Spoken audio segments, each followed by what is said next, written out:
The emergency lights flashed red across the massive chamber where the Galactic Council met. 12 species sat around the curved table, and every single one of them looked terrified. On the holographic screen above them, a creature moved inside its prison cell.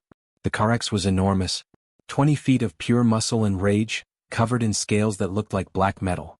It had 6 glowing yellow eyes and claws as long as swords. Right now it was eating. The council members looked away as the creature tore apart what used to be a Krillian warrior, one of the strongest fighters in the galaxy. That's the 47th death this month, Chairman Voss said quietly. His blue skin had turned pale. We cannot keep this thing alive anymore. We cannot kill it either, Ambassador Thrall replied. She was tall and thin, with silver skin that shimmered under the lights. We have tried everything. Energy weapons do nothing. Our strongest poisons only made it angrier. We even dropped a bomb on it. The creature ate the bomb. Another council member stood up. He was short and covered in green fur.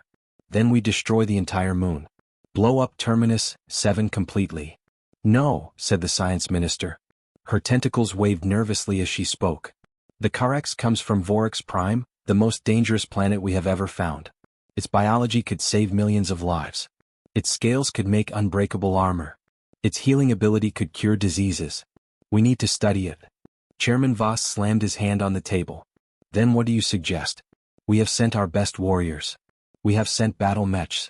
We have sent creatures from 20 different death worlds. Nothing survives more than a few hours in that nest. The Carex had been captured 6 months ago after it destroyed an entire research station. It killed 43 scientists before they managed to trap it. Since then, it had been kept in a massive crater on Terminus 7, the galaxy's most secure prison moon. The crater was so big you could fit 10 ships inside it.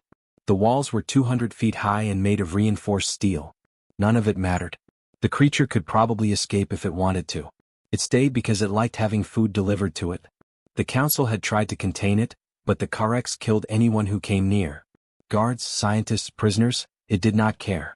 It just ate. They tried dropping food to keep it calm, but the creature preferred live prey. It was smart too, which made everything worse. It learned to avoid traps. It understood when they were trying to trick it.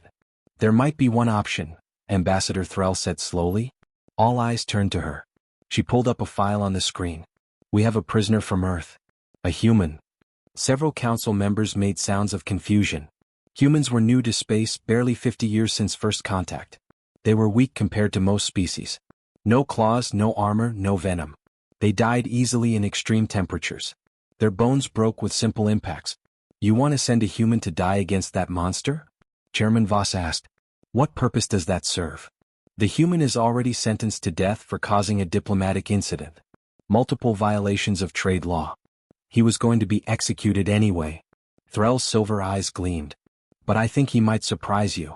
A human cannot fight the Carex, the science minister said flatly. It will die in seconds. Thrall smiled, showing her pointed teeth. I spent time on Earth studying their species. Humans have something most of us do not understand. They call it stubbornness. They do not know when to quit. She paused. I think we should give him a chance. The council argued for another hour, but finally agreed. They had tried everything else. What harm could one more death do? Tomorrow they would bring the human to Terminus 7 and drop him into the nest. None of them expected what would happen next. None of them understood what humans were really capable of when fighting for survival. The Carex had been the galaxy's apex predator for millions of years. That was about to change. Marcus Rivera sat in the cold metal chair with his hands locked in restraints. The courtroom was huge and filled with aliens he could barely identify. Some had tentacles, others had fur, and a few looked like walking crystals. His translator implant buzzed in his ear, trying to keep up with all the different languages being spoken at once. He was not entirely sure what he had done wrong. Something about loading the wrong cargo on the wrong ship and accidentally delivering weapons to a peaceful planet that did not want weapons. Then there was the thing with the ambassador's pet that he thought was food. Marcus was just a cargo hauler trying to make money in a confusing galaxy where every species had different rules. The judge was a massive blue creature with 4 arms. It spoke in a deep voice that made the floor vibrate. Marcus Rivera of Earth, you have been found guilty of 47 violations of galactic trade law. The sentence is death. Marcus had expected this. He had been in prison for 6 months waiting for trial. He nodded slowly. Okay. How does it work? Injection? Laser? Do you just throw me out an airlock? The judge's face changed in a way that might have been sadness. You will be placed in the nest of the Carex on Terminus 7. It will be quick. We offer sedation so you will not feel pain. They showed him a video then. Marcus watched as a creature that looked like a dinosaur mixed with a tank tore apart something twice his size in less than 3 minutes. The Carex moved fast despite being huge. Its claws cut through armor like paper. Its jaws crushed bones with ease. Marcus felt his stomach drop. This was not an execution. This was entertainment. They were feeding him to a monster. I do not want the sedation, Marcus said quietly. The judge looked surprised. You wish to be awake? Why would you choose to experience this? Because if I am going to die, I want to see it coming. Marcus met the judge's eyes. Maybe I will get lucky. The courtroom went silent. Then several aliens made sounds that might have been laughter. One of them, a tall silver woman, did not laugh. She watched Marcus with interest. They transported him to Terminus 7 the next morning. The guards were almost kind to him, which made everything worse. They gave him water and food. One of them patted his shoulder with a massive paw and said something the translator could not process, but it sounded like, sorry. The dropship hovered over the crater. Marcus looked down and saw bones everywhere. Hundreds of skeletons from dozens of different species. The walls of the crater were scratched with claw marks where creatures had tried to escape.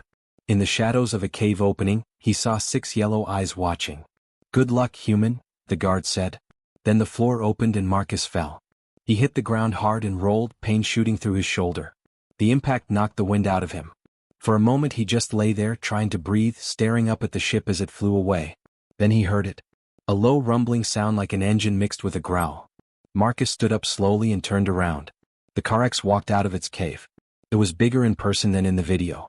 Each step shook the ground. Those 6 eyes focused on him with clear intelligence. This thing was not just a beast. It was smart. It was calculating. Most prey would run or attack or freeze in fear. Marcus did none of these things. He looked around at the bones and metal scraps scattered across the crater floor. Then he started picking up pieces, testing their weight and sharpness. The Carex tilted its massive head, confused. This prey was not behaving correctly. Marcus found a long bone that was almost straight and a sharp piece of metal. He started binding them together with torn fabric from his shirt. His hands were shaking but he kept working. He was building a weapon. The creature watched, almost amused. It had all the time in the world. This tiny soft thing could not hurt it. But Marcus was not planning to hurt it right away. He was planning to survive. And humans were very, very good at surviving. The first hour was about learning. Marcus watched how the Carex moved, where it looked, what made it react. The creature charged at him twice. Both times Marcus dove into narrow spaces between rocks where the massive predator could not follow. The Carex roared in frustration, its claws scraping against stone as it tried to reach him. Marcus did not stay hidden. As soon as the creature moved away, he came out and threw rocks at its back. Small annoying hits that did no damage but got its attention. The Carex turned and charged again. Marcus ran. He was not fast, but he knew how to pace himself. He had run marathons back on Earth. The key was not speed, it was endurance. By hour 6, the pattern had changed. The Carex was no longer amused. This prey was supposed to tire and die. Everything else had. But the human kept moving, kept dodging, kept escaping through gaps and cracks. The creature was used to hunting things that either fought back hard or ran until they collapsed. This human did neither. Marcus had found water in a small crack in the crater wall. He drank while keeping his eyes on the creature. He had also found some purple plants growing in the shadows that his scanner said were not poisonous. They tasted terrible but gave him energy. The watching council could not believe what they were seeing. Chairman Voss stared at the screen with his mouth open. The human has been awake for 12 hours straight. Why is he not tired? Ambassador Threll smiled. Humans evolved as persistence hunters. On Earth, they chased animals for days until the prey collapsed from exhaustion. They do not need to be strong or fast. They just need to never stop. By day 2, the Carex had not eaten. It tried to rest in its cave, but every time it closed its eyes, Marcus attacked. He threw sharp rocks. He hit it with his crude spear. The wounds healed quickly, but they stung. They prevented sleep. The creature was getting angry. More than that, it was getting confused. In millions of years of evolution, nothing had hunted it this way. Nothing had been this relentless. Marcus had not slept either. His eyes were red and his body screamed for rest, but he pushed through it. He knew if he stopped moving, if he let the creature recover, he would die. So he kept going. One foot in front of the other. Stay alive one more hour. Then one more after that. Day 4 arrived. Marcus was bleeding from cuts on his arms and legs. His homemade spear had broken and he had made a new one. He was running on pure adrenaline now, his body beyond normal exhaustion. But the Carex looked worse. The mighty predator was moving slower. Its attacks were less coordinated. It had stopped trying to be clever and was just trying to catch him through pure aggression. But Marcus was always just out of reach, always moving to the next hiding spot. The science minister watched in horror. This should not be possible. The human should have died from exhaustion days ago. His body should have shut down. Human bodies release chemicals when they are in danger, Threll explained. Adrenaline, cortisol. These chemicals let them push beyond normal limits. And their minds have something they call willpower. They can choose to keep going even when their bodies say stop. Day 7 came. The Carex was sleeping more than hunting now. Its regeneration was consuming energy faster than it could replenish. Marcus had upgraded his weapons using the creature's shed scales. He was targeting weak points now. The soft tissue behind the joints. The thin skin around the eyes. For the first time in its life, the Carex felt something it had never experienced before. Fear. The prey had become the predator. The human was not running anymore. He was hunting. And he would not stop until one of them was dead. The old lighthouse stood silent against the gray sky. Maya had been there for 3 days now, hiding from something she couldn't quite explain to herself. The food was running low and the batteries in her flashlight were dying. She knew she had to make a choice soon. On the 4th morning, she woke to the sound of footsteps on the wooden stairs below. Her heart jumped. She grabbed the rusty pipe she'd found in the corner and pressed herself against the cold wall. The footsteps stopped at the landing. Maya? A voice called out. It was familiar but different somehow. Older maybe. Tired. She didn't answer. The door creaked open slowly and there stood her brother Lucas. But he looked wrong. His clothes were torn, and there was a long scar across his cheek that hadn't been there before. Most strange of all, his eyes looked haunted, like he'd seen things no person should see. I know you're afraid, Lucas said quietly. I would be too. But I need you to listen to me. Maya kept the pipe raised. You left us. 3 years ago you just disappeared. I didn't have a choice. Lucas stepped inside carefully, his hands visible and empty. I was trying to protect you and Mom. But now everything's changed. The things I was running from, they found me anyway. And now they know about you. What things? Maya's voice shook. Lucas moved to the window and looked out at the ocean. You remember the night I left? You said you saw shadows moving in my room, shadows that didn't match anything real. Maya remembered. She'd been 12 then. Everyone told her it was just a nightmare. You weren't dreaming, Lucas continued. There are people, organizations who can do things that most folks think are impossible. They wanted me because I could do something they needed. Something dangerous. That's crazy talk, Maya said, but her grip on the pipe loosened a little. Lucas turned to face her. He held out his hand, palm up, and closed his eyes. For a moment nothing happened. Then a small flame appeared, floating just above his skin. It danced and flickered, casting orange light across his scarred face. Maya dropped the pipe. It clattered loudly on the floor.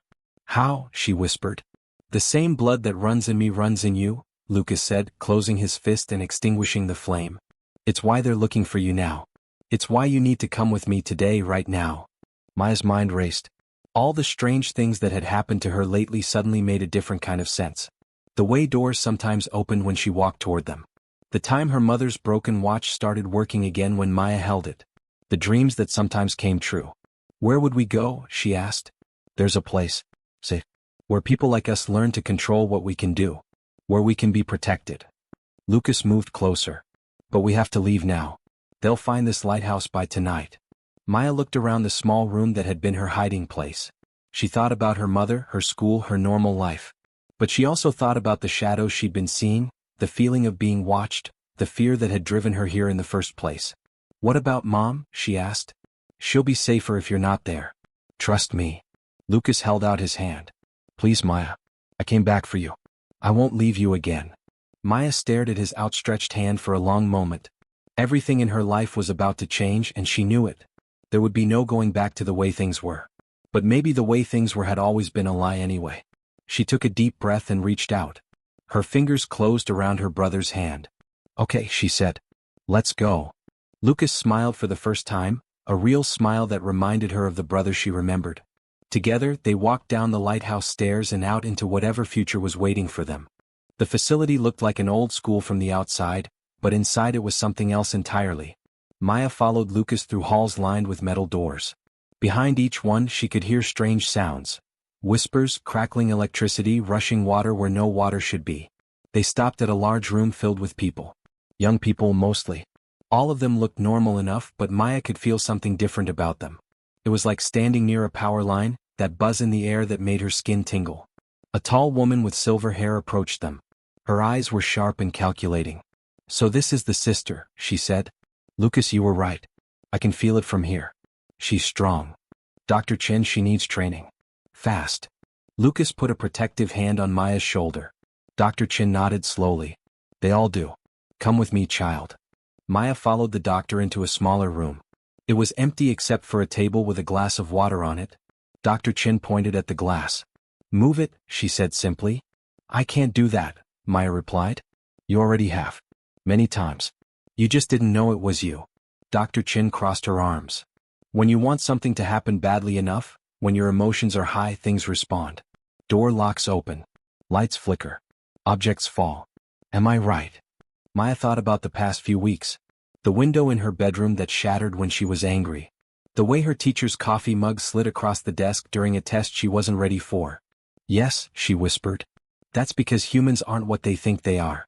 We're not the end of evolution. We're the beginning of something new." Dr. Chen walked around the table. "For thousands of years, a few people have been born with abilities. We've been hunted, studied, feared. But now there are more of us than ever before. We're becoming the apex species." "Apex species?" Maya repeated. "The dominant life form. The top of the food chain." Dr. Chen's eyes gleamed. "And there are those who want to stop that from happening. They want to keep us hidden, controlled, or dead." Maya felt cold. "The people Lucas ran from?" "Yes. They call themselves the Preservation Society. They believe humans should stay as they are, weak and ordinary. They see us as a threat to their way of life." Dr. Chen gestured at the glass again. "Now focus. Picture the water moving. Don't try to force it. Just imagine it responding to you." Maya stared at the glass. She thought about the water inside it, how it wanted to move, how it was already moving at a molecular level. She imagined it swirling just a little. The water rippled. Then it began to spin slowly inside the glass, like a tiny whirlpool. Dr. Chen smiled. "Excellent. You're a natural." Over the next hours, Maya met others like her. There was Tommy, who could make himself invisible if he stood very still. Sarah could hear thoughts if she concentrated hard enough. Michael made plants grow just by touching them. They were all young, all afraid, all learning. But that evening, alarms began to ring throughout the facility. Red lights flashed in the hallways. Dr. Chen's voice came over the speakers, tight with urgency. "Everyone to the safe rooms. They've found us. I repeat, the Preservation Society has found us." Lucas grabbed Maya's arm and started running. "This way quickly." Through a window, Maya saw black vehicles pulling up outside. Men in tactical gear poured out, carrying weapons. But some of the people from the facility were already fighting back. She saw one person create a wall of fire between them and the attackers. Another made the ground shake and crack. "This is war," Lucas said grimly. "And you need to choose a side right now." Maya looked at her brother, then at the chaos unfolding outside. She thought about her normal life, already gone forever. She thought about what Dr. Chen had said. Apex species. She closed her eyes and felt the power humming inside her, waiting to be released. "I already have," she said.